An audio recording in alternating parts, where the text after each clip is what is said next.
আমলে একচেটিয়া নির্বাচনের মাধ্যমে তারা নির্বাচিত হয়েছে। তো যদি সেটা হয়ে থাকে তাহলে ইউনিয়ন পরিষদের চেয়ারম্যানরা কিভাবে নির্বাচিত হয়েছে?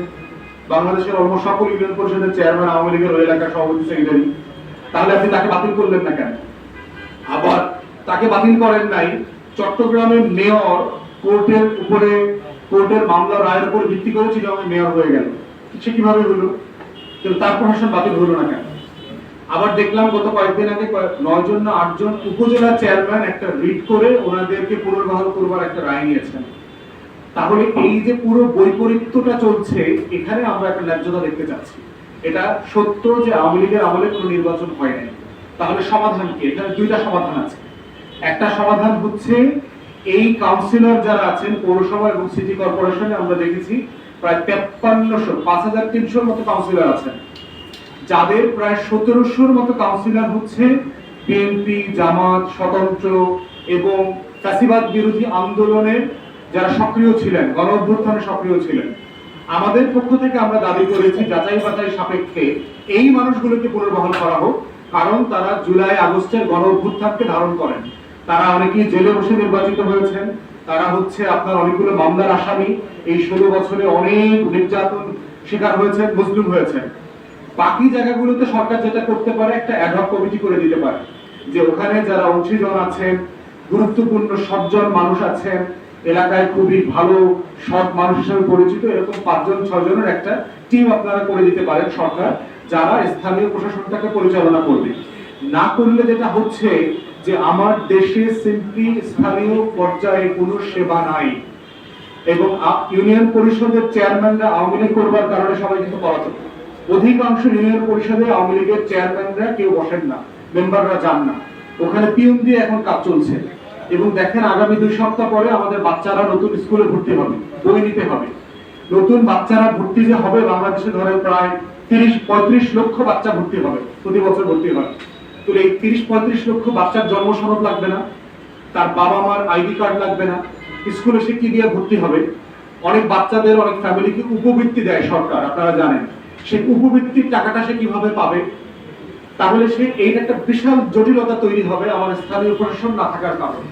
আর একটা দুর্নীতি তৈরি হবে এখানে, সেটা হচ্ছে স্কুলের প্রশাসন যারা আছে, টিচার এবং গভর্নিং বডি, যেহেতু ডকুমেন্টস দেখাইতে পারছে না, তারা বাচ্চাদের পরিবার থেকে 500, 1000, 2000 টাকা করে ঘুষ নেবে, এবং একটা ঘুষের চক্র তৈরি হবে এখানে।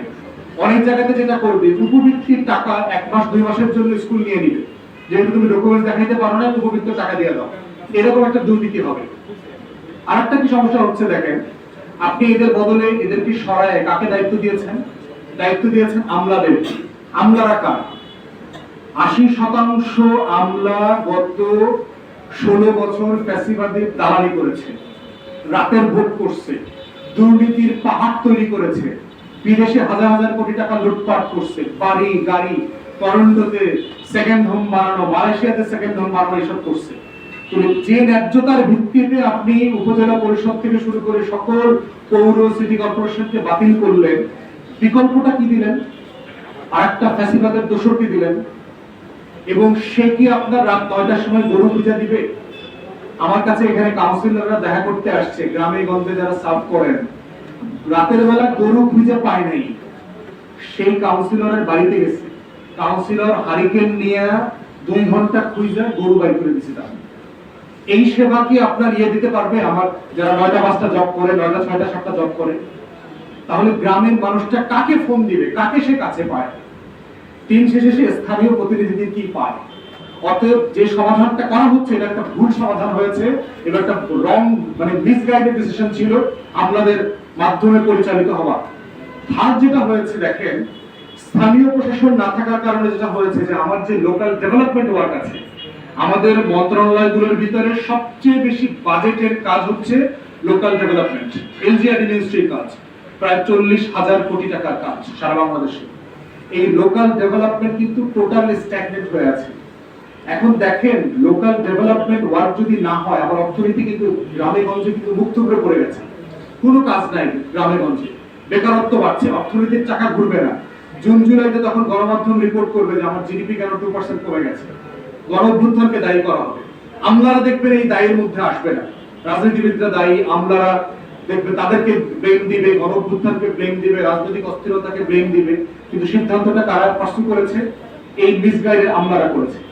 অতএব সেই জায়গাতে আমরা দাবি করছি সরকারের কাছে, উপদেষ্টাদের কাছে, যে আপনারা এটার একটা ন্যায্য সমাধান করেন। এবং এই যে যাদের প্রোগ্রামে আজকে আমরা সকালে গিয়েছি তারা প্রায় 1700 কাউন্সিলর তালিকা করেছে, এই তালিকাটা নিয়ে আমরা বলেছি সরকার যাচাই বাছাই করুক,